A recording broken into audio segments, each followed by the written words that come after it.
నిప్పులు చిమ్ముకుంటూ నింగికినే నెగిరిపోతే నివిడాశ్చర్యంతో వీరు నెత్తురు కక్కుకుంటూ నేలకునే రాలిపోతే నిర్దాక్షిణ్యంగా వీరే మంచి చేయాలనే ఉద్దేశంతోనే అధికార పీఠమెక్కాడు. 5 ఏళ్లలో అంతకు మించే చేశాడు. దేశమంతా ఏపీ వైపు చూసేలా రాష్ట్రాన్ని టాప్లో నిలబెట్టాడు. కోట్లాది మంది పేద మధ్యతరగతి ప్రజలకు కంచంలో మెతుకయ్యాడు. కంటి నిండా కునుకయ్యాడు. అయినా అనుకోని ఫలితం ఎదురైంది. ఊహించని ఫలితం ఎదురొచ్చింది. అయితేనేం నమ్మకం కోల్పోలేదు. ధైర్యాన్ని వెడలేదు. ఎవరి మీద నింద వేయలేదు. ఎవరిపైనా తప్పు తోయలేదు. ఓటమికి ఎవరిని బాధ్యుల్ని చేయలేదు. రాజకీయ ప్రయాణంలో పడ్డ కష్టాలు మర్చిపోలేదన్నాడు. పోరాటాలు తనకు కొత్తేమీ కాదన్నాడు. జగన్ పొలిటికల్ జర్నీ మొదలైంది కష్టాలతోనే. విజయమైనా అపజయమైనా ఆయనకు కొత్తమీ కాదు. అరెస్టు చూశాడు. తను కష్టపడి గెలిపించుకున్న ఎమ్మెల్యేలను సంతల్లో పశువుల్లా కొనడం చూశాడు. గతంలో ప్రతిపక్షంలో కూర్చున్నాడు. ఇప్పుడు కూర్చోగలడు. సార్, ఈ సమయంలో ఒక్క విషయం బలంగా గుర్తుపెట్టుకోండి. జగన్కు అంత సులభంగా ఏదీ రాలేదు. సులువుగా వచ్చేదేది జగన్కు అక్కర్లేదు. గతం గురించి ఆలోచన లేదు. రేపు ఏం జరుగుతోందన్న భయం కూడా అతనిలో లేదు. ఎక్కడ కోల్పోయాడో అక్కడి నుంచే మళ్ళీ మొదలు పెడతాడు. ఖచ్చితంగా బౌన్స్ బ్యాక్ అవుతాడు. ఇదంతా సరే, కానీ అంతు చిక్కని ఫలితం వెనుక అసలు ఏం జరిగిందన్న పోస్టు మార్టం ఇప్పుడు తప్పనిసరిగా జరగాలి. ఓటమి నుంచి కొత్త పాఠాలు నేర్చుకోవాలి కదా. 17 మెడికల్ కాలేజీలు, 17,000 జగనన్న కాలనీలు, 15,000 సచివాలయాలు, 10,770 ఆర్బీకేలు, 10,000 విలేజ్ క్లినిక్లు, 4 పోర్టులు, 10 ఫిషింగ్ హార్బర్లు, 6 ఫిష్ ల్యాండింగ్ సెంటర్లు, 3 పారిశ్రామిక కారిడార్లు, 15,000 కోట్లతో స్కూళ్లలో నాడు నేడు, ఇంగ్లీష్ మీడియం, 25 లక్షల వరకు ఆరోగ్యశ్రీ, ఉద్దానంలో సూపర్ స్పెషాలిటీ హాస్పిటల్, 742 కోట్లతో ఉద్దానంలో సురక్షిత మంచినీరు, 130 భారీ ప్రాజెక్టులు, 1,00,000 కోట్లకు పైగా పెట్టుబడుల సాకారం, 2,50,000 ప్రభుత్వ ఉద్యోగాలు, 4.5 లక్షల కాంట్రాక్ట్ అవుట్సోర్సింగ్ ఉద్యోగాలు, 16 లక్షల ప్రైవేటు ఉద్యోగాలు, జిఐఎస్లో 13 లక్షల కోట్ల ఒప్పందాలు. ఇదంతా just in the span of 5 years. ఇది సార్ జగన్ బ్రాండ్ అంటే. కానీ ఇవేవి జగన్ను గెలిపించలేకపోయాయి. అంతేకాదు, ఆయనకు సంక్షేమంలోనూ అంతకు మించి బ్రాండ్ ఉంది. కానీ అవి కూడా ఓట్లు కురిపించలేకపోయాయి. ఆ ఓట్లన్నీ ఎటుపోయాయి? ఓ 10 పాయింట్లలో చూద్దాం. పాయింట్ నెంబర్ 1, 53 లక్షల మందికి అమ్మ ఒడి లబ్ధిదారులు. వారికి 26,000 కోట్లకు పైగా లబ్ధి. మరి ఆ ఓట్లన్నీ ఎటుపోయాయి? పాయింట్ నెంబర్ 2, 31 లక్షల మంది మహిళలకు ఇళ్ల పట్టాలు. అందులో 22 లక్షల ఇళ్ల నిర్మాణాలు. మరి ఆ ఓట్లన్నీ ఎటుపోయాయి? పాయింట్ నెంబర్ 3, 66 లక్షల మంది అవ్వాతాతలు, వితంతువులు, వికలాంగులకు పెన్షన్లు. 88,650 కోట్ల లబ్ధి. మరి ఆ ఓట్లన్నీ ఎటుపోయాయి? పాయింట్ నెంబర్ 4, 33 లక్షల మంది అక్క చెల్లెమ్మలకు చేయూత. 19,188 కోట్ల రూపాయల లబ్ధి. మరి ఆ ఓట్లన్నీ ఎటుపోయాయి? పాయింట్ నెంబర్ 5, 1,05,00,000 మంది అక్క చెల్లెమ్మలకు ఆసరా పొదుపు సంఘాల ద్వారా 30,540 కోట్ల రూపాయల లబ్ధి. మరి ఆ ఓట్లన్నీ ఎటుపోయాయి?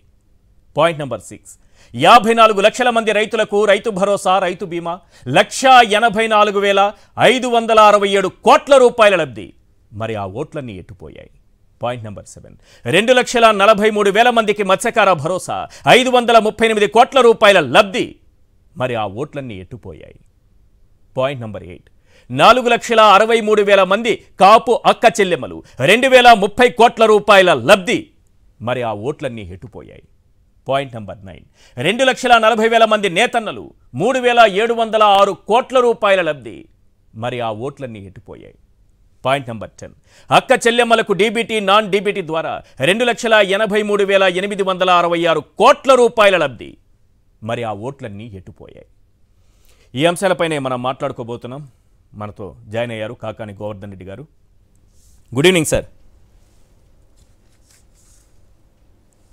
గుడ్ ఈవినింగ్ అండి. రాజకీయాల్లో గెలుపోటములు సహజం. ఇది ఎవరైనా ఒకసారి ఓటమి వచ్చినప్పుడు కుంగిపోవడమో, గెలుపు వచ్చినప్పుడు పొంగిపోవడమో జరగకూడదు. ఎందుకంటే ఇది సర్వసాధారణంగా జరిగేటటువంటి ప్రక్రియ. కానీ ఇలాంటి రిజల్ట్, ఇలాంటి ఫలితం మీరు, మీ పార్టీ ఊహించిందా?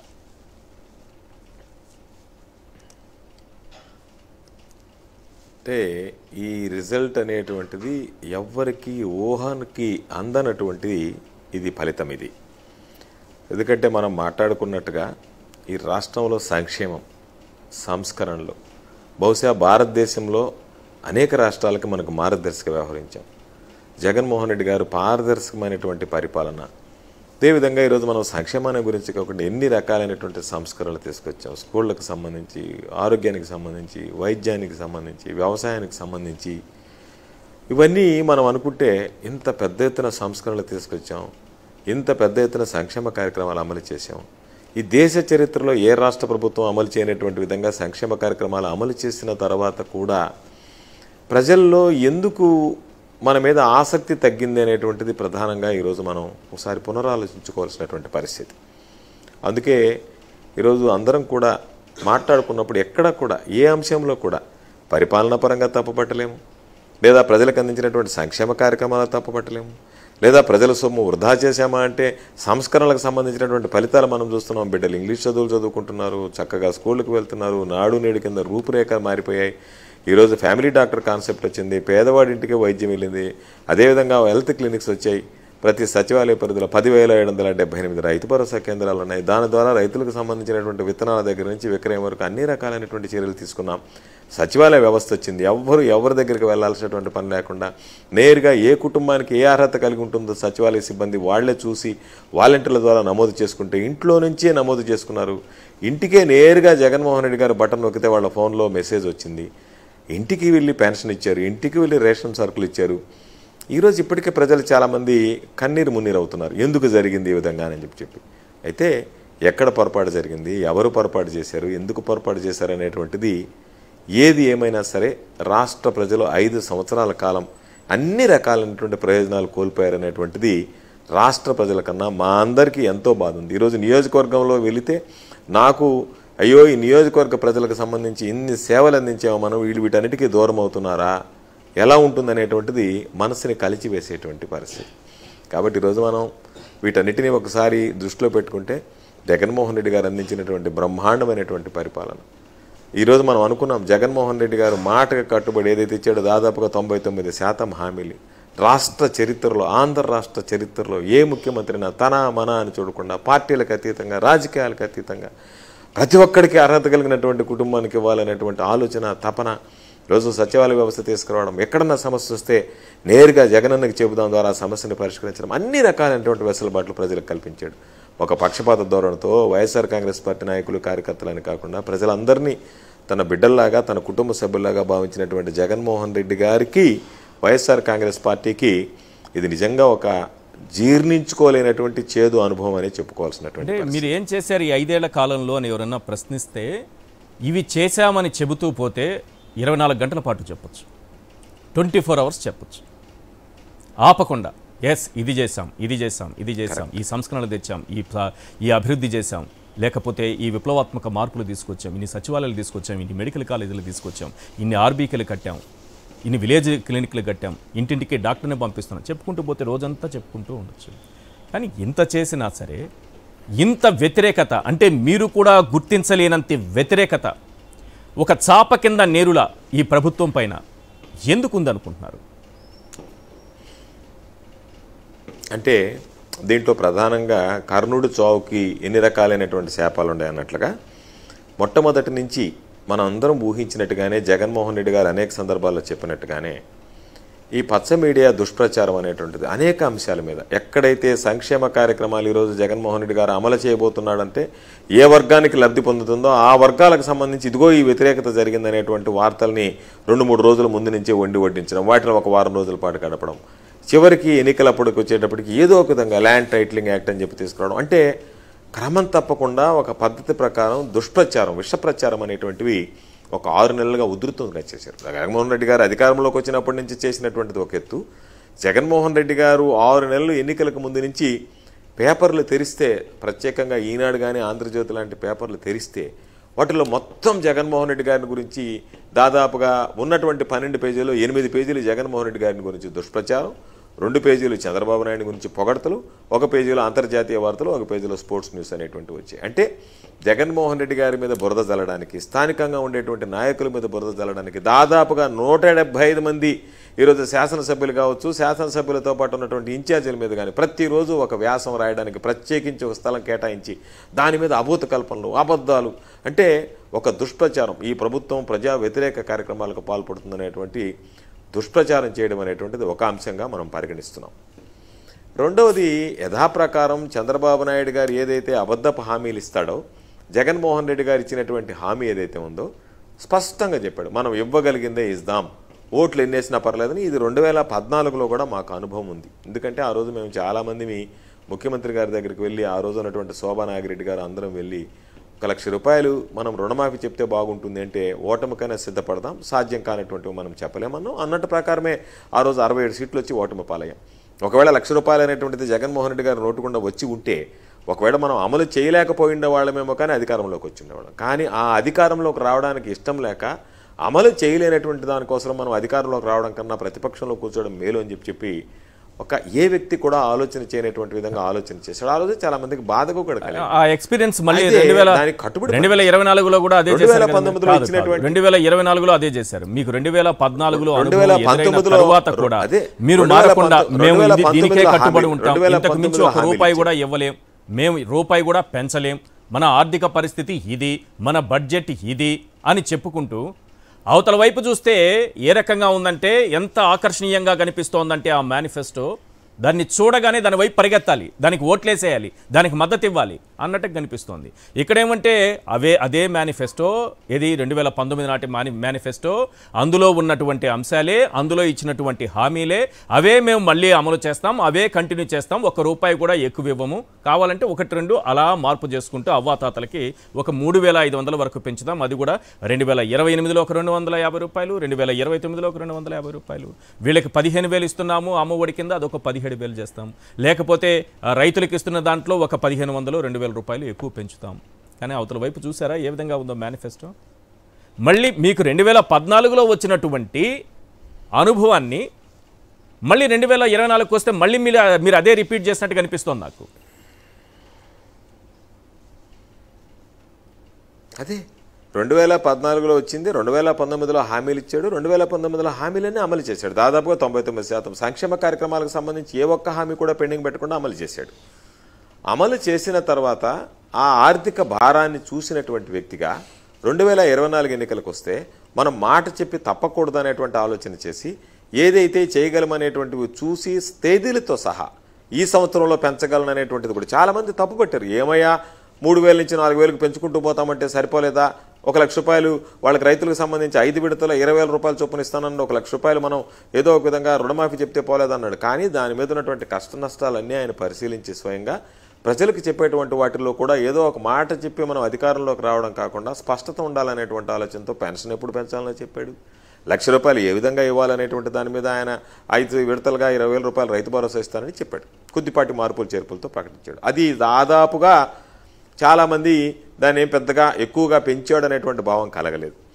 చంద్రబాబు నాయుడు గారు 5 సంవత్సరాల తర్వాత, అంటే 2014లో హామీలు ఇచ్చి ఆ హామీలను అమలు చేయకుండా 2019 వరకు మోసం చేసి 2024 వచ్చినప్పటికీ 10 సంవత్సరాల కాలంలో మరలా పాత పద్ధతి లాగానే ఏదైతే కొత్త హామీలు లేకుండా, అంటే పక్కన కర్ణాటకలో ఇచ్చినటువంటివి కొన్ని, ఎక్కడైతే ప్రభుత్వాలు హామీలు ఇచ్చి ఆ హామీల ద్వారా ప్రభుత్వం అధికారంలోకి వచ్చిందో వాటిని కొన్నిటిని సేకరించాడు.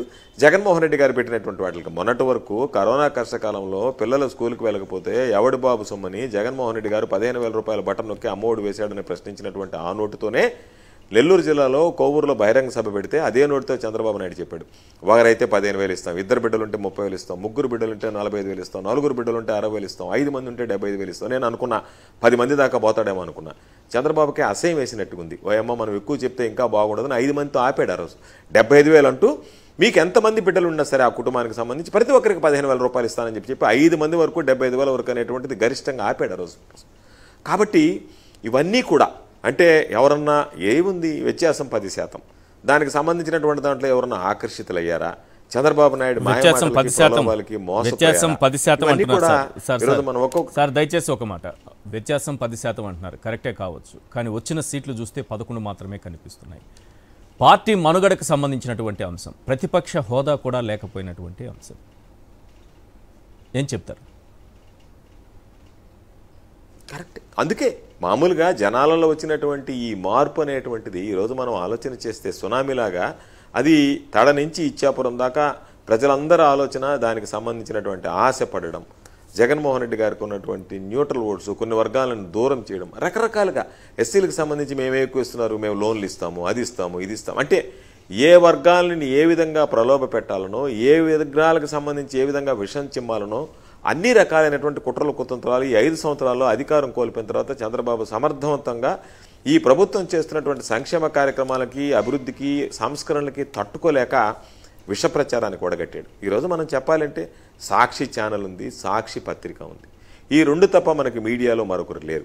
అటువంటి పరిస్థితుల్లో ఎన్ని రకాలైనటువంటి పత్రికలు, ఎన్ని రకాలైనటువంటి మీడియాలు ఇవన్నీ కలిసి రోజుకు ఒకటి ముందస్తు ప్లాన్ ప్రకారం లేనటువంటి దాన్ని, జరగనటువంటి దాన్ని జరిగినట్టుగా చిత్రీకరించడం, అభూత కల్పనలు, అబద్ధాలు, అసత్యాలు ఇవన్నీ ప్రచారం చేయడానికి ఎన్ని రకాలైనటువంటి కష్టాలు పడ్డారో దానివల్ల 1-2%, 3% అయ్యారు, 4% అయ్యారు. ఎంతోమంది దానికి సంబంధించినటువంటి దాంట్లో ఇది నిజమని నమ్మేటువంటి అమాయకులు కూడా ఉండకపోరు. కాబట్టి ఇవన్నీ కూడా ఒక్కొక్కటిగా ఈ ప్రభావం అంతా చూపిన తర్వాత ఎన్నికలు వచ్చినటువంటి సందర్భంలో ఎన్నికల కమిషన్ ఏది చెప్తే అది చేయడం, అధికారులు మార్చివేయడం, ఎక్కడైతే వైఎస్ఆర్ కాంగ్రెస్ పార్టీకి అనుకూలంగా ఉన్న దగ్గర భయభ్రాంతులు చేయడానికి పోలీసులు పెట్టడం, వైఎస్ఆర్ కాంగ్రెస్ పార్టీకి అనుకూలంగా లేని దగ్గర ఎక్కడైతే ఉందో అక్కడంతా వాళ్ళకి అనుకూలంగా లేని దగ్గర ఇష్టం వచ్చినట్టుగా ఒక కానిస్టేబుల్, అర కానిస్టేబుల్ పెట్టి తెలుగుదేశం పార్టీకి సంబంధించినటువంటి నాయకులు, కార్యకర్తలు యథేచ్ఛంగా రిగ్గింగ్కి పాల్పడడం. ఎందుకంటే ప్రభుత్వం యొక్క కంట్రోలింగ్ తప్పుతుంది, ఎన్నికల కమిషన్ చేతులకు వెళ్ళిపోతుంది.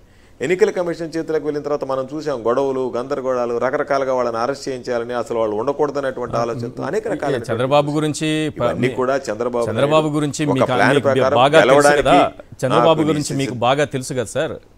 ఏ రకంగా అయినా సరే ఆయన హామీలు ఇవ్వడమా, ఇంకొక మార్గమా, ఆయన ఏ మార్గమైనా ఎంచుకుంటారు, ప్రతి మార్గాన్ని ఉపయోగించుకుంటారు. అన్నీ తెలిసి మీరు ఎట్లా అజాగ్రత్తగా ఉన్నారు? ఈరోజు ఎన్నికల కమిషన్ అంటున్నారు, అధికారులను మార్పులు చేశారంటున్నారు. అంత నిర్లక్ష్యంగా మీరు ఎలా ఉండగలిగారు మీరు? నేను ఒకటే మాట చెప్తున్నాను దీంట్లో, డొంక తిరుగుడు అలవాటు లేని, విలువలు విశ్వసనీయతతో నీతి నిజాయితీగా వ్యవహరించేటువంటి నాయకుడు జగన్మోహన్ రెడ్డి గారు. ఏ గడ్డైనా కరిచి, ఏ అడ్డదారైనా తొక్కి ఏదో ఒక విధంగా అధికారంలోకి రావాలని ఆలోచన చేసేవాడు చంద్రబాబు నాయుడు గారు. కాబట్టి వీళ్ళ మధ్య ఉన్నటువంటి వ్యత్యాసంతో జగన్మోహన్ రెడ్డి గారు చంద్రబాబు నాయుడు లాగా అబద్ధాలు చెప్పడు, ప్రెస్ మీట్లు పెట్టడు, ప్రజలను ఏదో మభ్యపెట్టడానికి, మాయ చేయడానికి వెళ్ళామా, ఏమి చేశామని చెప్పామా, ఎవరు ఏదనేటువంటిది చెప్పామా అనేటువంటిది తప్ప రోజు ప్రెస్ మీట్లు పెట్టడం, వాళ్ళ ద్వారా దుష్ప్రచారం చేయించడం, రోజుకు ఒక అజెండా తయారు చేయడం, వాటిని అమలు చేయడం, ఇవన్నీ కూడా జగన్మోహన్ రెడ్డి గారికి చేత కాదు. ఎందుకంటే జగన్మోహన్ రెడ్డి గారికి లేనటువంటి ఆర్ట్స్ అవి. జగన్మోహన్ రెడ్డి గారికి ఉన్నదల్లా ప్రజలకు ఏ విధంగా సంక్షేమం అందించాలా, ప్రజలకు ఏ విధంగా అండగా అందించాలా. ఈరోజు మనం మాట్లాడుకుంటున్నాం మేనిఫెస్టోని గురించి. చంద్రబాబు నాయుడు ఇచ్చినటువంటి మేనిఫెస్టో అమలు కాలేదు, మోసం చేశాడు. జగన్మోహన్ రెడ్డి గారు ఇచ్చినటువంటి మేనిఫెస్టోలో చెప్పనటువంటి అంశాలు, ఆర్థికంగా వెనకబడినటువంటి అనుభవం సార్. అయ్యా మేము కూడా వెనకబడి మేనిఫెస్టోని చేతిలో పట్టుకొని ధైర్యంగా ఇంటింటికి వెళ్ళి, అయ్యా మేము మేనిఫెస్టోలో ఇవి చెప్పాం, 99% మేము అమలు చేశాం, ఇవి చూడండి మీకు వచ్చాయా లేదా, మీ కుటుంబానికి ఇంత లబ్ధి చేకూరిందా లేదా, మీరు ఇంటింటికి వెళ్ళి చెప్పారు. ప్రయోజనం ఎక్కడ కనిపించింది? ఏమొచ్చింది దానివల్ల? ఏమి అమలు చేయని వాళ్ళకి, పూర్తి స్థాయిలో అమలు చేసిన వాళ్ళని చెప్పాం. ఎస్, ప్రజలు ఎక్కడ విశ్వసించారు? ఇంత చేసిన బాధాకరమైనటువంటి విషయం ఏంటంటే, ఇంటింటికి వెళ్ళాం, ఈ లబ్ధి మీకు చేకూరిందా లేదా అడిగాం, చేకూరింది అని చెప్పారు.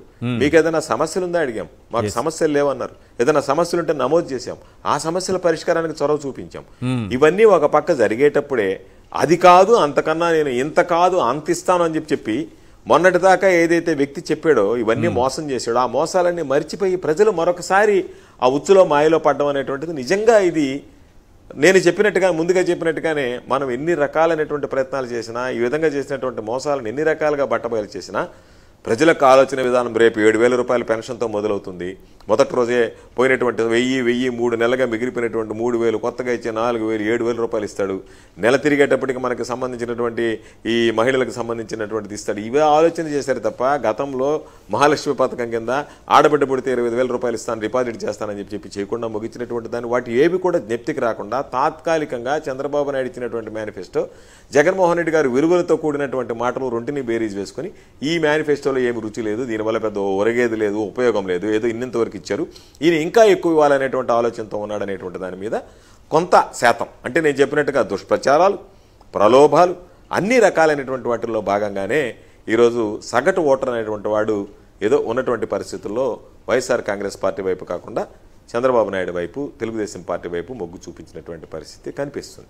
కాబట్టి అన్ని రకాలైనటువంటి వ్యవస్థలను వాడుకున్నాడు, అన్ని రకాలైనటువంటి దుష్ప్రచారాలకు పూనుకున్నాడు. అన్ని రకాలుగా చేసిన తర్వాతనే ఈరోజు ప్రజల యొక్క మన్ననలు పొందాడు అనలేదు, కానీ ప్రజల యొక్క దృష్టిని ఆకర్షించగలిగాడు. మెగా డిఎస్సిపై మొదటి సంతకం మేనిఫెస్టోని చూపిస్తున్నా. అలాగే వృద్ధాప్య పెన్షన్ 4,000, రేపు మీరు అన్నట్టుగా 7,000తో మొదలు పెట్టాల్సి వస్తుంది. దివ్యాంగుల పెన్షన్ 6,000, 18 ఏళ్లు నిండిన ప్రతి మహిళకు 1,500. అలాగే ఆర్టీసీ బస్సులో ప్రతి మహిళకు ఉచిత ప్రయాణం. యువతకు 20 లక్షల ఉద్యోగాలు, నిరుద్యోగులకు 3,000 రూపాయల నిరుద్యోగ భృతి. తల్లి వందనం కింద అమ్మఒడి మీరు ఇచ్చేవాళ్ళు కదా, దానిని ప్రతి బిడ్డకు ఎంతమంది పిల్లలుంటే అంతమంది పిల్లలకు 15,000 రూపాయల చొప్పున ఇస్తానంటున్నారు. ప్రతి రైతుకు పెట్టుబడి సాయం కింద 20,000, మీరు 16,000 అంటున్నారు, వాళ్ళు 20,000 ఇస్తానంటున్నారు. వాలంటీర్లకి మీరు ఇచ్చింది 5,000, ఇప్పుడు చంద్రబాబు 10,000 ఇస్తానంటున్నారు. అందరికీ ఉచిత ఇసుక, ఓకే, ఇవి పక్కన పెడదాం. భూ హక్కు చట్టం రద్దు, ఇంటికి ఉచిత కుళాయి కనెక్షన్, ఓకే. బీసీలకు 50 ఏళ్లకే పెన్షన్. ఈ పెన్షన్ కూడా ఇప్పుడు బీసీలు అయితే 50 ఏళ్లకే ఇస్తారు. ఎప్పటి నుంచి మొదలు కావాలి సార్? ఇది రేపు నెల నుంచి మొదలు కావాలి. మెగా డిఎస్ఐ అయితే రేపు 9వ తారీఖున ప్రమాణ స్వీకారం అంటున్నారు, అప్పటి నుంచే మొదలు కావాలి. ఈ 1,500 ప్రతి మహిళకు, 18 ఏళ్ళు నిన్న ప్రతి మహిళకు, వీళ్ళందరినీ లెక్కలు కట్టి రేపు 1వ తారీఖు కల్లా వీళ్ళ అకౌంట్లో పడుతుందా, బటన్ నొక్కుతారా, ఇంటింటికి తీసుకెళ్ళి ఇస్తారా, ఈ వాలంటీర్లకు 10,000 ఇస్తారా, నిరుద్యోగులకు 3,000 రూపాయల నిరుద్యోగ భృతి ఇస్తారా, ఇవన్నీ రేపు 1వ తారీఖు, వచ్చే నెల 1వ తారీఖు మొదలవుతాయని అనుకుంటున్నారు. చాలా చెప్పాను నేను ఇందులో కొన్ని ఆయన ఇచ్చిన హామీల్లో కొన్ని. మీకు మెర్లా ఈశ్వర్ గారు నేను మీకు ఒకటి స్పష్టంగా చెప్తున్నా, ఎందుకంటే ఒక 6 నెలల తర్వాత మరలా మనం డిబేట్లో కూర్చుందాం. నేను ఈరోజు స్పష్టంగా నేను జోష్యం చెప్పినట్టు చెప్తున్నా, మీరు నోట్ చేసుకోండి డేట్తో సహా. చంద్రబాబు నాయుడు చెప్పినటువంటివి ఏవి కూడా ఈ రోజు మనం ఇచ్చేటువంటి పరిస్థితుల్లో, అంటే కొంతమందికి కోసేసి వైఎస్ఆర్ కాంగ్రెస్ పార్టీ వాళ్ళకి మీరు ఇవ్వబడలేదు, అమాయకులకు ఇవ్వబడలేదు, న్యూట్రల్స్కి ఇవ్వబడలేదు, జన్మభూమి కమిటీలు పెట్టండి, ఇదిగో నేను ఎంతవరకే ఇస్తానని చెప్పి కోసి ఇవ్వడమో అటువంటివి ఏదన్నా చేస్తే నేను చెప్పలేను. కానీ చంద్రబాబు నాయుడు ఇచ్చినటువంటి, మనం ఇచ్చినటువంటి విధంగా సాచ్యురేషన్ బేసిస్ మీద చంద్రబాబు నాయుడు చెప్పినది ఏది చేసినా సరే, నేను మరలా చెప్తున్నా ఆన్ రికార్డ్, చంద్రబాబు నాయుడు అనేటువంటి వ్యక్తి సాచ్యురేషన్ బేసిస్ మీద ఈరోజు చెప్పినటువంటి నేను నెరవేరిస్తే శాశ్వతంగా నేను రాజకీయాలకు దూరం అయిపోతాను. ఎందుకంటే రేపు 2029లో పోటీ కూడా రాను, కట్టుబడి ఉన్నారా, పోటీ కూడా చేయను. ఎందుకంటే చెప్తున్నాను ఇవి అందుకే చెప్ప 6 నెలలు కట్టుబడి ఉన్నా. 6 నెలల తర్వాత మనం కూర్చొని మాట్లాడితే ఈ రోజు ఏ విధంగా సాచ్యురేషన్ బేసిస్ మీద ఇచ్చామో, అంటే మరలా సాచ్యురేషన్ బేసిస్ అంటే మీకు ఎకరా ఉంటే ఇవ్వను, అరెకరాను ఉంటేను, అటువంటి వాళ్ళకి సాచ్యురేషన్ కాదు. ఈ రోజు మనం ఇచ్చినటువంటి విధానాలు, మనం తీసుకున్నటువంటి నిర్ణయాల ప్రకారం ఏ విధంగా సాచ్యురేషన్ బేసిస్ మీద ప్రజలకు అందించామో, అదే రీతిలో చంద్రబాబు నాయుడు అనేటువంటి వ్యక్తి ఇవన్నీ అమలు చేస్తే 6 నెలల తర్వాత మనం కూర్చొని డిబేట్ చేద్దాం.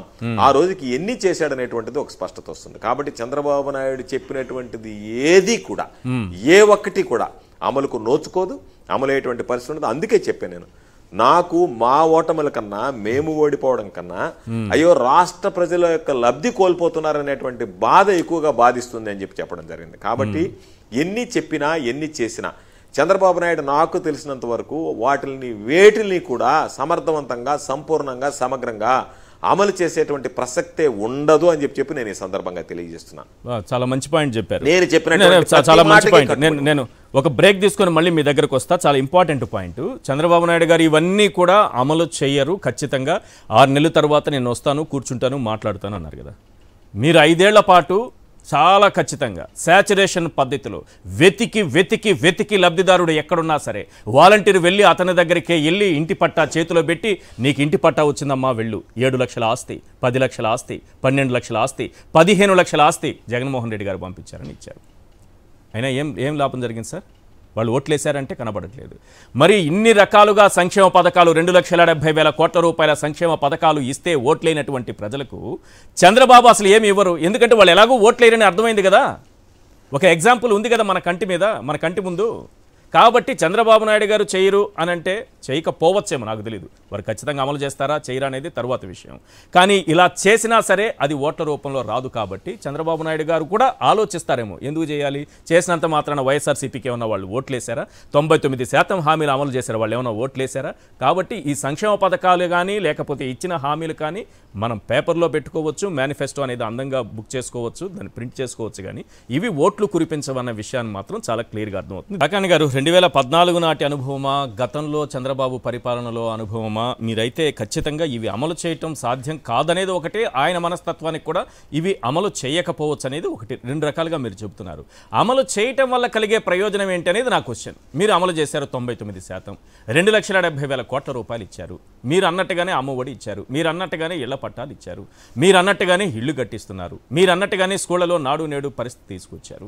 ఇన్ని చేసిన 99% హామీలు నెరవేర్చిన ప్రజలు ఓట్లేనప్పుడు చంద్రబాబు నాయుడు గారు నేనేం వాళ్ళకి మంచి చేయొద్దని చెప్పట్లేదు, ఎందుకు చేయాలని క్వశ్చన్ చేస్తున్నాను నేను ఇప్పుడు.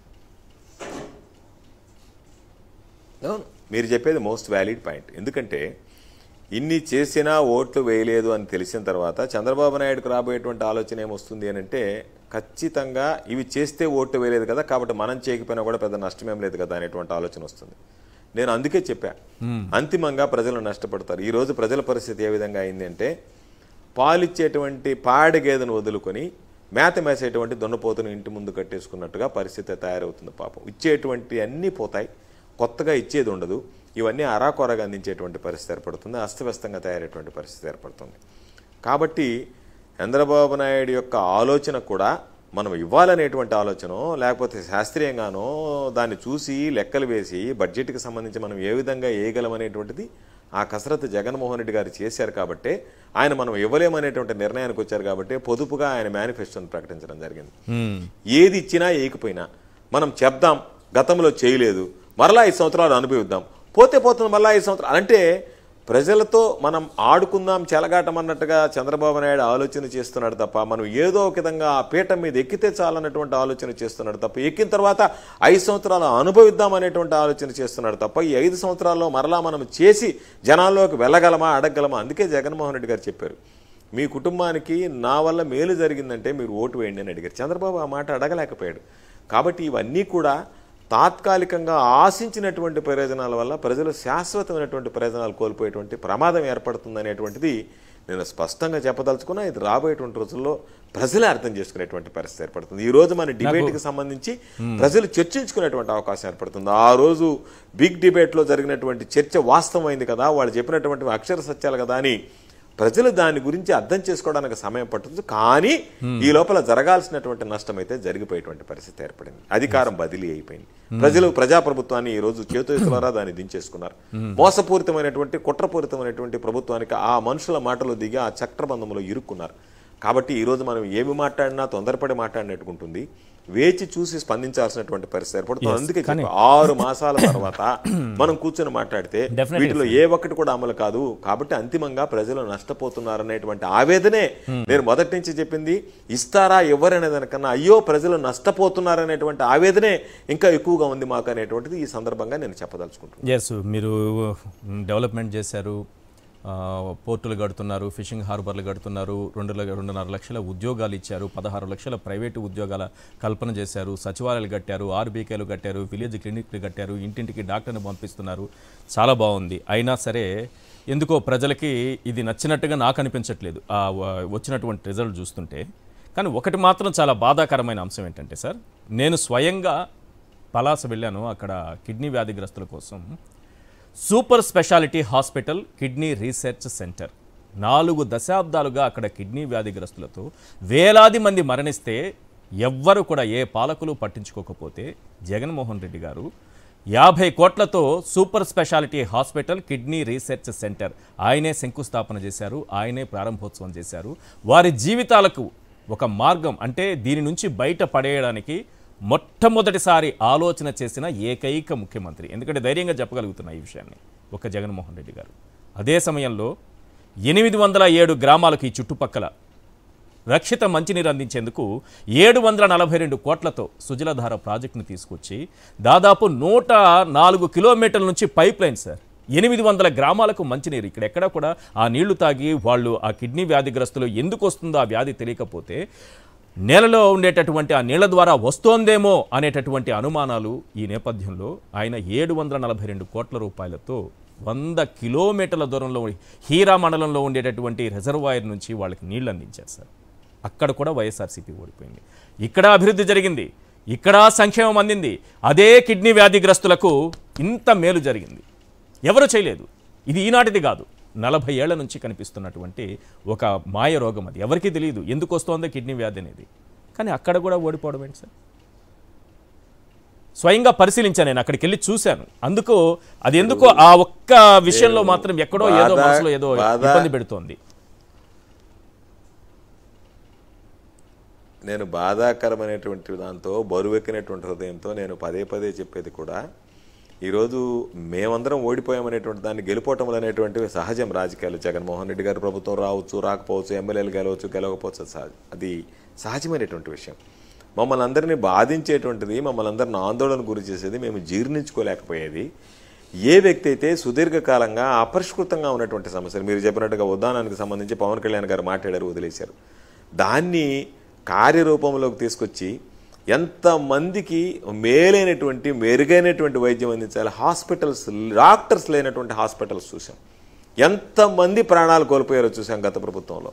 అటువంటిది పూర్తి స్థాయిలో సిబ్బంది నియమించి, డాక్టర్లు నియమించి, వాళ్ళు ఎంత అడిగితే అంత జీతాలు ఇచ్చి ప్రతి పేదవాడి యొక్క ఆరోగ్యం కోసం, ఆరోగ్య భద్రత కోసం ఆరాటపడ్డాడు.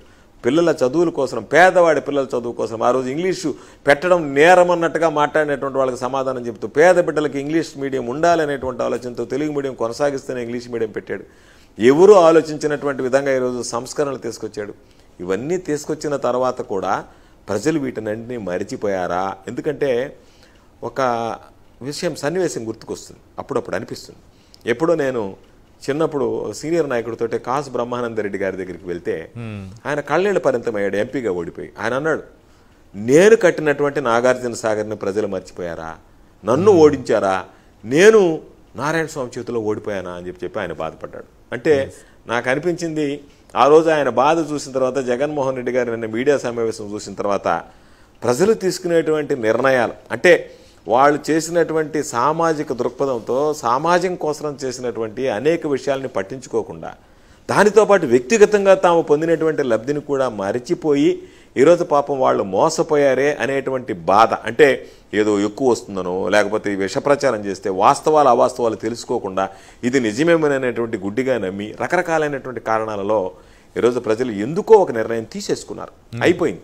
5 సంవత్సరాలు ప్రజాస్వామ్యం రాజ్యాంగం ప్రకారం వాళ్ళకి కల్పించినటువంటి హక్కు 5 సంవత్సరాలు తెలుగుదేశం ప్రభుత్వం ఈ అధికారంలో ఉంటుంది. ఈ 5 సంవత్సరాలలో వాళ్ళు ఎవరో 10 మందికి, చాలామంది అడిగారు, ఏమయ్యా ఇంతకుముందు ప్రభుత్వం ఉంది, ఈరోజు జగన్మోహన్ రెడ్డి గారి ప్రభుత్వం వచ్చింది, ఇంతకుముందు ప్రభుత్వాల్లో మాకు రాలేదే, జగన్మోహన్ రెడ్డి గారు ఇచ్చారంటే అప్పుడు చెప్పాం. జగన్మోహన్ రెడ్డి గారు పేదల గురించి ఆలోచన చేశాడు, చంద్రబాబు నాయుడు పెత్తందారుల గురించి ఆలోచన చేసి 10 మందికి పంచిపెట్టాడు, అంతే తప్ప 10 మందికి దోచిపెట్టాడు, జగన్మోహన్ రెడ్డి గారు పేదలకు పంచిపెట్టాడని చెప్పాం. ఆ తేడా ఉంది అనేటువంటిది చెప్పాం, గ్రహించారు. కానీ తాత్కాలికంగా వచ్చినటువంటి ఆ భావోద్వేగాల సమయంలో వాళ్ళని రకరకాలుగా రెచ్చగొట్టచ్చు, రకరకాలుగా విష ప్రచారం కావచ్చు, రకరకాలుగా ప్రలోభ పెట్టచ్చు.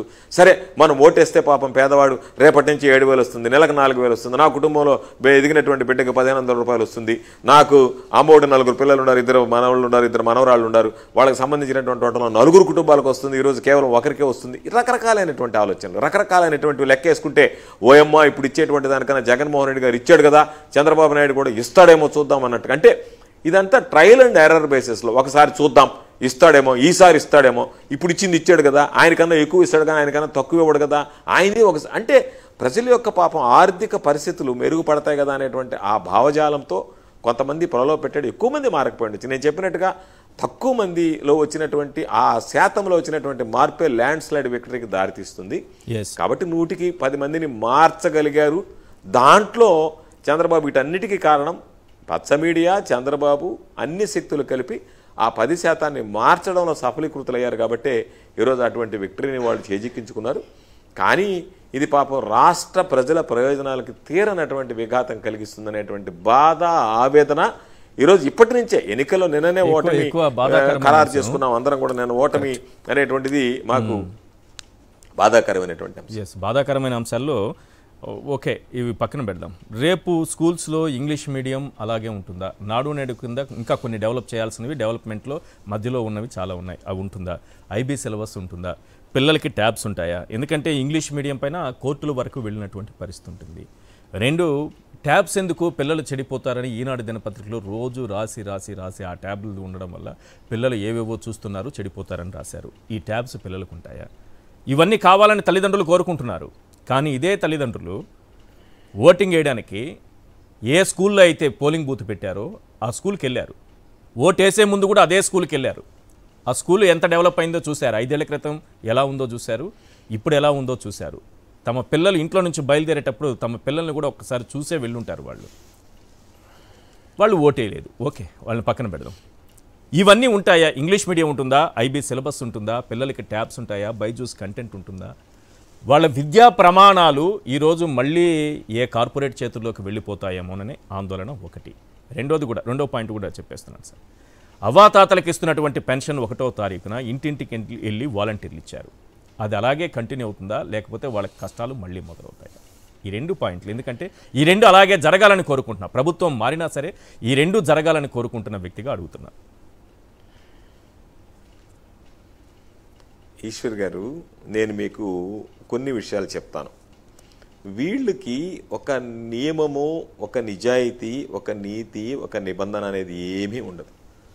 అందుకని వాళ్ళు చెప్పేటువంటివి పాపం గుడ్డిగా నమ్మిన ప్రజల గురించి మనం ఆలోచన చేయాలి. ఎందుకంటే ఏదైనా చెప్పగలరు, ఏదైనా ఈరోజు మోసం చేయగలరు. ఇవ్వకుండా దానివల్ల మరలా ఈనాడులో ఒక స్టోరీ రాసి దీనివల్ల పిల్లలు చెడిపోతున్నారు కాబట్టి ఇది ఇవ్వలేదు అని చెప్పొచ్చు. నాడు నేడుకి సంబంధించినటువంటి దాంట్లో ఈ అవసరాల మించి అంత డబ్బు ఖర్చు పెట్టాల్సినటువంటి అవసరం ఏముందని ప్రశ్నించినటువంటి పత్రికలు వాటి గురించి పొంకాలుగా వార్తలు రాసి ప్రజలకు వీటి వల్ల పెద్ద లబ్ధి పొందలేదు అనేటువంటిది తీసుకొచ్చి మీకు లబ్ధి పొందడం కోసం మేము వాటన్నిటిని కాకుండా ఇది పెట్టామని చెప్పొచ్చు. ఎందుకు చెప్తున్నానంటే ఇవి వాళ్ళకి అంతిమంగా గెలుపు అనేటువంటిది లక్ష్యం. నేను మీకు ఒక్క ఎగ్జాంపుల్ చెప్తాను. నా నియోజకవర్గానికి సంబంధించి ఎమ్మెల్యే అభ్యర్థి ఉన్నాడు, ఎంపీ అభ్యర్థి ఉన్నాడు. ఎంపీ అభ్యర్థి బీజేపీ గుర్తు మీద పోటీ చేశాడు, ఎమ్మెల్యే అభ్యర్థి సైకిల్ గుర్తు మీద పోటీ చేశాడు. వాళ్ళు వెళ్ళి, ఎందుకంటే ఎంపీలో ఫ్యాన్ ఉంటుంది, వాళ్ళకి బీజేపీతో అలయన్స్ ఉంది కాబట్టి కమలం గుర్తుంటుంది. ఎమ్మెల్యేకి వచ్చేటప్పటికి ఫ్యాన్ ఉంటుంది, సైకిల్ గుర్తుంటుంది. వెళ్ళి తన తోటిగా ఉండేటువంటి వ్యక్తులకు సంబంధించి కూడా ఎంపీ ఓటు మీరు ఎవరికైనా వేసుకోండి, కానీ ఎమ్మెల్యే ఓటు ఒక్కటి మాకు సైకిల్ వేయండి అంటే అక్కడ ఆ గుర్తు ఉండదు. ఒక్క ఓటు మాకు సైకిల్ వేయండి అని చెప్పారు. ఇది ఎక్కడి నుంచి వచ్చింది డైరెక్షను? ఎవరు ఎట్టపోయినా పర్వాలేదు, బీజేపీకి ఓటు వేయకపోయినా పర్వాలేదు, మీ లాభాన్ని నేను అధికారంలోకి రావడానికి మీరు ఏ విధంగా ప్రవర్తించినా పర్వాలేదు అని చెప్పి దాని మీద తీసుకున్నటువంటి నిర్ణయం. అంటే ఒకే పార్టీ అలయన్స్తో ఉన్నటువంటి పార్టీకి దానిని పక్కన పెట్టి దాని ప్రయోజనాలు పక్కన పెట్టి ఈ ప్రయోజనాల కోసం నేను ముఖ్యమంత్రి అయితే సరిపోతుంది అనేటువంటి ప్రయోజనం జరిగిందా లేదా అనేటువంటి దానికి నాకు 14,000 మైనస్ వస్తే ఎంపీ క్యాండిడేట్కి 15,000 ఓట్లు ప్లస్ వచ్చాయి. అంటే ఇవన్నీ వీళ్ళకు ఉన్నటువంటి కుట్రలు కుతంత్రాలు అన్నిటి మీద అంతిమంగా ఆ గద్దె ఎక్కడానికి ఏమి కావాలనేటువంటి ఆలోచన చేయడం తప్ప ప్రజల గురించి ఆలోచన చేయడం కానీ ప్రజలను గురించి ఆ దృష్టితో వాళ్ళు చూసేటువంటి కోణం కానీ లేదు. కాబట్టే ఇవన్నీ జరుగుతున్నాయి. అందుకనే నేను మరలా మీకు చెప్పేది, ఇవి ఏవి కూడా మనం అనుకున్నవి ఏవి కూడా జరగవు. వాళ్ళకి సంబంధించినటువంటి బంగారు బాతులు ఏదైతే ఉంటాయో వాటి గురించి ఆలోచన చేసి వాటి గురించి పట్టించుకుంటారు తప్ప మిగతా ఈ సామాన్యుడికి పేదవాడికి కావాల్సినటువంటి ఏ ఒక్క అవసరాన్ని కూడా తీర్చేటువంటి పరిస్థితి ఈ ప్రభుత్వంలో ఉండదు అని చెప్పి కానీ ఆ విధంగా ఉండాలని మాత్రం నేను ఆశించడం లేదు. ప్రజలకు అండగా నిలవాలని ఆశిస్తున్నా, కానీ ఆశిస్తూనే వాళ్ళ గతంలో ఉన్నటువంటి అనుభవం దృష్ట్యా జరగదేమోనని భావిస్తున్నా. రైట్. అయితే ఇక్కడ బీజేపీ విషయం ప్రస్తావించారు కాబట్టి ఒక మాట అనాలి. బీజేపీకి అసలు 10 స్థానాల్లో పోటీ చేస్తే 8 స్థానాల్లో ఎలా విజయం సాధ్యమైంది? ఎందుకంటే నేను చెప్తా, ఒక ఎగ్జాంపుల్ చెప్పుకొని వస్తాను. 2014లో మోడీ వేవ్ దేశమంతా ఉంది సార్, దేశమంతా ఉంది. రాష్ట్ర విభజన సమయం మేలు చేస్తారనుకున్నారు. అందుకు బీజేపీతో బీజేపీ కలిసి వస్తే బీజేపీకి వచ్చింది కేవలం 4. ఇప్పుడు దేశవ్యాప్తంగా మనం వచ్చిన రిజల్ట్ చూస్తే మోడీ గారి వేవ్ లేదు. ఈ రాష్ట్రానికి వాళ్ళు ఇచ్చిన హామీ కూడా లేదు. ఎందుకు జత కట్టారో కూడా చెప్పలేదు. అయినా సరే కమలం పువ్వు గుర్తే కావాలి, మాకు ఫ్యాన్ వద్దని పరిగెత్తి కమలం గుర్తుకి ఎలా ఓటేశారు? ఎలా సాధ్యమవుతుంది? ఇది 8 స్థానాల్లో విజయం సాధించింది కమలం పార్టీ. ఏ మోడీ వేవ్ లేదు, ఏ హామీ లేదు కేంద్రం నుంచి, గతం కంటే ఎక్కువ వచ్చాయి. ఇక్కడ ఎక్కడైతే అసెంబ్లీ అభ్యర్థులు పోటీ చేశారో ఆ అసెంబ్లీ అభ్యర్థుల పక్షాన తెలుగుదేశం పార్టీ అభ్యర్థులు నిలబడితే ఏ విధంగా ప్రచారం చేసుకుంటారో అదే విధంగా ప్రచారం చేశారు. జనసేన కావచ్చు, కమలం కావచ్చు, సైకిల్ కావచ్చు. ఎంపీని గాలికి వదిలేసిన ఎమ్మెల్యేల దగ్గరికి వచ్చేటప్పటికి ఆ సీట్లకు అవసరం కాబట్టి ఆ సీట్లు తమకి ఏదో ఒక విధంగా గద్దెనెక్కాలి అంటే ఆ అలయన్స్తో ఉన్నటువంటి సీట్లు అవసరం కాబట్టి అక్కడ మాత్రం ఖచ్చితంగా ఇదిగో మీరు దీనికి వెయ్యాలి అని చెప్పి దాని ప్రకారం వేయించుకున్నారు. ప్రతి దగ్గర వాళ్ళు ఒక జగన్మోహన్ రెడ్డి గారికి వ్యతిరేకంగా ఒక బలమైనటువంటి ప్రచారం, అది మేనిఫెస్టో రూపంలో వచ్చిందా, ప్రలోభాలు పెట్టారా, విషం చిమ్మారా, లేదా రకరకాలంగా వాళ్ళని ప్రజలకు సంబంధించి పాపం తాత్కాలికంగా సరేలే ఈరోజు ఓటు వేసేస్తే మనకి ఇవన్నీ వచ్చేస్తాయి అనేటువంటి ఆలోచనతో వేశారా, అన్ని రకాలైనటువంటి ప్రయోగాలు ఈరోజు మన మీద చేశారు. కాబట్టే వాటిని కనుక్కోవడంలో తిప్పికొట్టడంలో మనం శాయశక్తుల ప్రయత్నం చేసినా సరే ప్రజల్లోకి బలంగా దాన్ని పంపించలేకపోయాం. మనకు ఉండేటువంటి కాస్త కోస్త ఉన్నటువంటి మీడియా, అక్కడ ఉన్నటువంటి బలమైనటువంటి మీడియా, కొందరైతే పత్రికలు ఫ్రీగా పంచారు. లాస్ట్ 2-3 నెలల్లో ఇళ్ల ముందు పత్రికలు వేసి వాళ్ళు అడగకుండానే వెళ్ళిపోయారు. కారణం ఏంటి అంటే మన మీద దుష్ప్రచారాన్ని బలంగా ప్రజల్లోకి తీసుకువెళ్ళడానికి రకరకాలైనటువంటి కుట్రలు కుతంత్రాలు పన్ని ఈరోజు ఆ చక్ర దిగ్బంధంలో ప్రజలను పాపం వాళ్ళని మభ్యపెట్టి ఈరోజు వాళ్ళు వాట్లు లాక్కునేటువంటి ప్రయత్నంలో అటు జనసేన కావచ్చు, బీజేపీ కావచ్చు, అసెంబ్లీకి సంబంధించి పార్లమెంటుని గాలికి వదిలేసి అసెంబ్లీకి సంబంధించి అసెంబ్లీలో ప్రతి సీటు మాకు గెలుపు, మాకు అవసరం, మేము గెలుపు అనివార్యం, ఎందుకంటే జగన్మోహన్ రెడ్డి గారు గట్టి పోటీని ఇస్తారు, అంత సునాయాసంగా మనకు ఓట్లు పడవని చెప్పి వాళ్ళకి ఆ అనుమానం ఉంది. కాబట్టి ఇక్కడ అన్ని విధాల ప్రయత్నం చేసి ఆ ఓట్లకు సంబంధించినటువంటి అలయన్స్ పార్ట్నర్స్ అందరి ఓట్లు లాక్కోవడానికి తీవ్రంగా ప్రయత్నం చేశారు. అందులో వాళ్ళు సఫలమయ్యారని చెప్పి మనం అనుకోవాలి. జనసేనకి ఏమన్నా అప్రిషియేట్ చేస్తారా? దేశంలోనే లేకపోతే రాష్ట్ర చరిత్రలో ఎప్పుడూ లేని విధంగా 100% సక్సెస్ రేట్. పోటీ చేసింది 21 స్థానాలు, 21 స్థానాల్లో విజయం. 2 ఎంపీ స్థానాల్లో పోటీ చేసింది, 2 ఎంపీ స్థానాల్లో ఘన విజయం, మామూలు విజయం కాదు. ఏంటి జనసేన ఆ రకమైనటువంటి పట్టు ఎలా సాధించగలిగింది? అంటే దీంట్లో ఓటు ట్రాన్స్ఫర్ ఏదైతే మనకి వేయకుండా చంద్రబాబు నాయుడికి తెలుగుదేశంకి వేయాలనుకున్నటువంటి ఓటు ట్రాన్స్ఫర్ ఏదైతే ఉందో అది పర్ఫెక్ట్గా జరిగింది. కాబట్టి ఈరోజు వాళ్ళు విజయం సాధించడానికి అవకాశం ఏర్పడింది. కాబట్టి ఆ ఓటు ట్రాన్స్ఫర్ అనేటువంటి దాంట్లో ఆ పార్టీలు రెండు కూడా ఈసారి మనం మనుగడ కొనసాగించాలి అంటే జగన్మోహన్ రెడ్డి గారు అనేటువంటి వ్యక్తి అధికారంలోకి వస్తే ఇక ప్రజలు మనల్ని జన్మలో ఇంకా మనం రాలేము అధికారంలోకి, ఏది ఏమైనా చేసి అధికారంలోకి రావాలన్నటువంటి వాళ్ళ తాపత్రయం రెండు పార్టీలు కూడా పట్టుదలగా ఉన్నటువంటి నాయకులకు సంబంధించి కార్యకర్తలకు సంబంధించి జిహాద్ లాగా వాళ్ళకి నూరు పోసి ఏ విధంగా పవిత్ర యుద్ధం చేయాలనేటువంటి ఆలోచన చేస్తారో ఆ విధంగా వాళ్ళందరినీ ఒక దారికి తీసుకొచ్చి మనం ఇది చెయ్యాలి, ఇది చేస్తేనే మనం సఫలమవుతాం అన్నట్టుగా వాళ్ళ మైండ్ సెట్ని మార్చి ఆ సంబంధించినటువంటి క్యాడర్లో ఉండేటువంటి వాళ్ళ ఓటు ట్రాన్స్ఫర్ అనేటువంటిది పర్ఫెక్ట్గా చేయించుకోవడంలో కూడా వాళ్ళు సక్సెస్ అయ్యారు. కాబట్టి ఈరోజు ఆ పార్టీలకి అంత పెద్ద ఎత్తున వాళ్ళకి ఆ సీట్లు 21 పోటీ చేస్తే 21లో గెలిచేటువంటి పరిస్థితి ఏర్పడింది. అంటే అభ్యర్థులు చాలామంది, అంటే నేను తక్కువ చేసి చెప్పడం కాదు కానీ కొంతమంది అప్పటికప్పుడు చిన్న నాయకులే, నేను ఆ చిన్న నాయకులు అనే మాట అలా వాడితే తప్పు అవుతుందేమో నాకు తెలియదు కానీ చాలా నిజానికి చూస్తే అప్పటికప్పుడు రాజకీయాల్లోకి వచ్చిన వాళ్ళు కొత్త వాళ్ళు ఉన్నారు, ఇవన్నీ ఉన్నారు.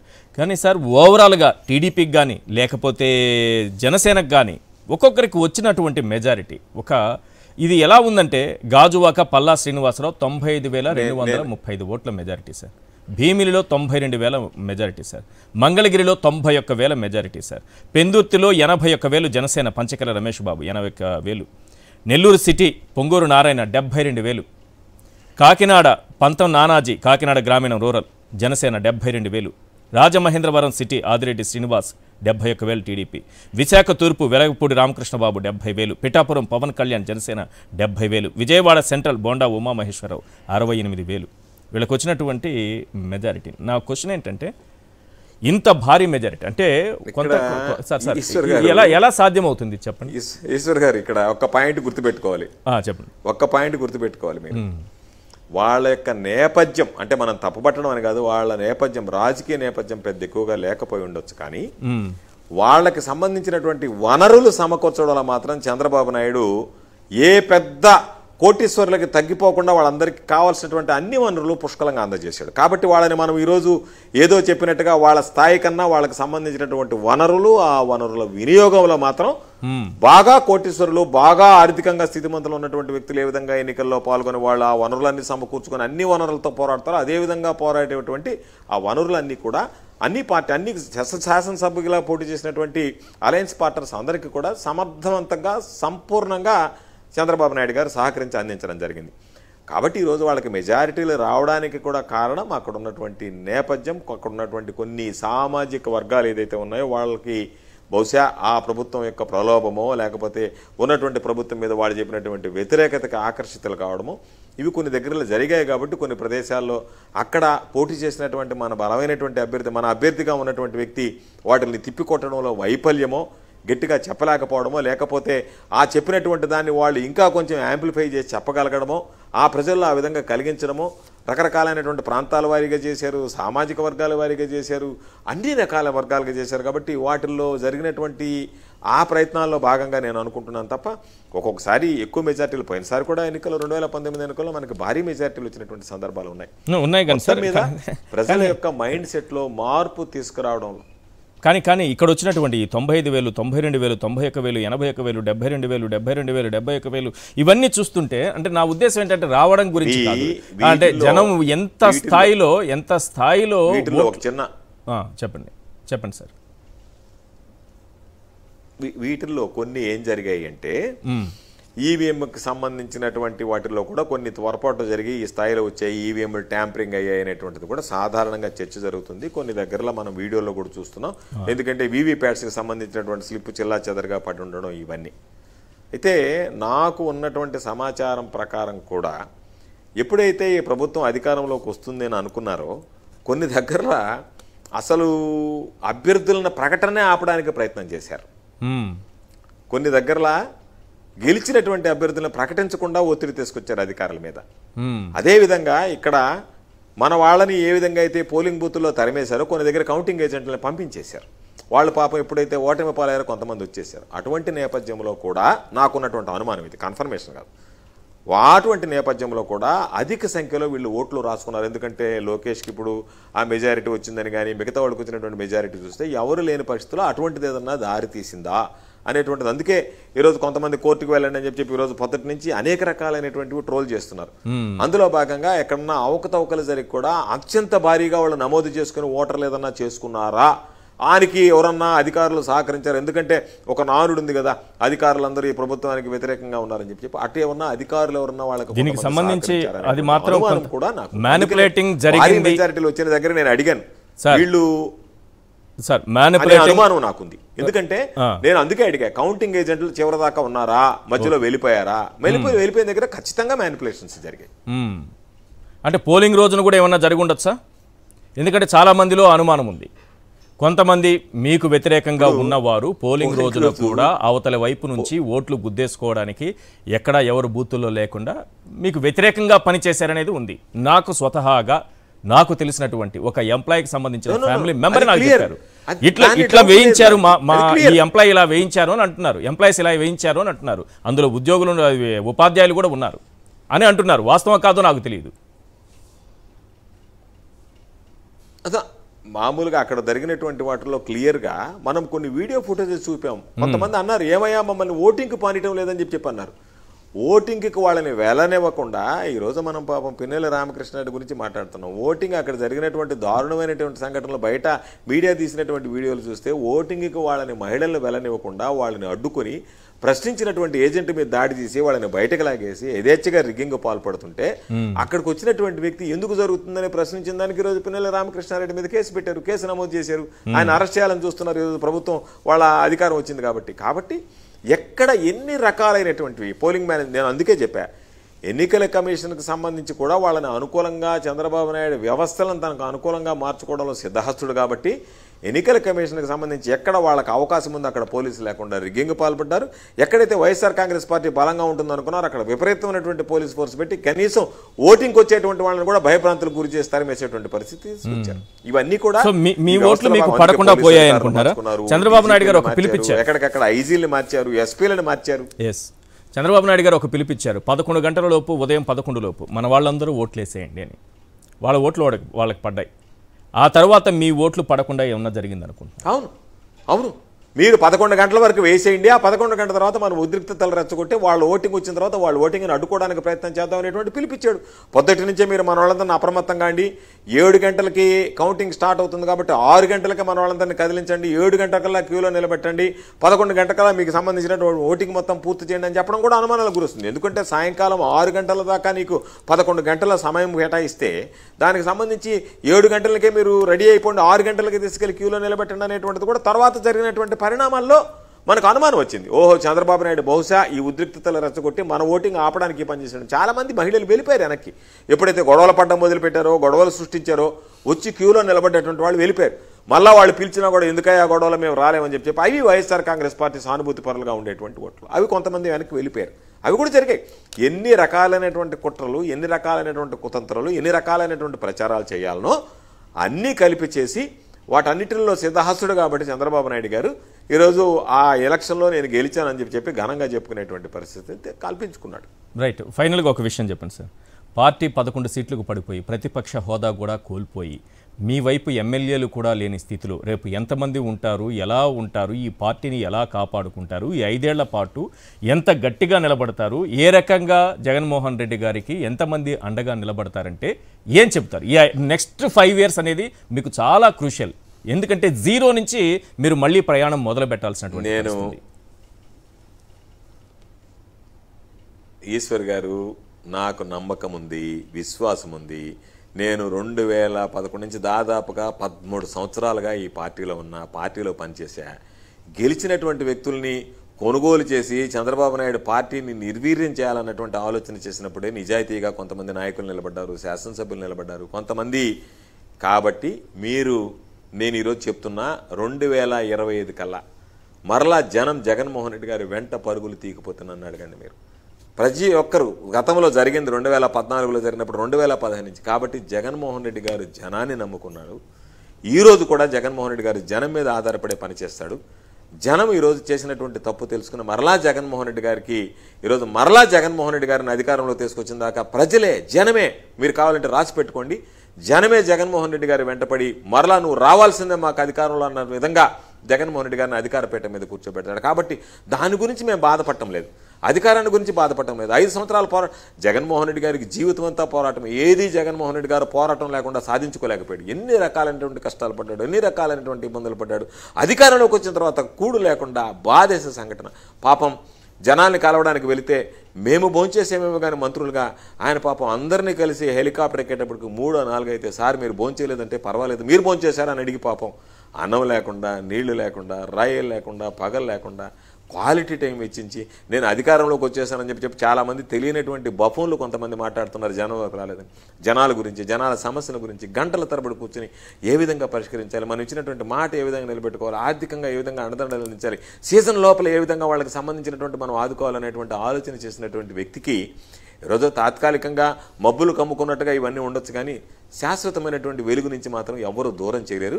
కాబట్టి జగన్మోహన్ రెడ్డి గారిని, ఆంధ్ర రాష్ట్ర జనాన్ని ఎవడైనా దూరం చేసుకోవాలనుకోవడం వట్టి భ్రమే. తాత్కాలికంగా వీళ్ళు చేసినటువంటి దానివల్ల ఇది జరిగింది తప్ప మేము ఏ రోజు కూడా జగన్మోహన్ రెడ్డి గారిని జనం ఆదరిస్తారు, జనం కోసం జగన్మోహన్ రెడ్డి గారు తప్పిస్తాడు.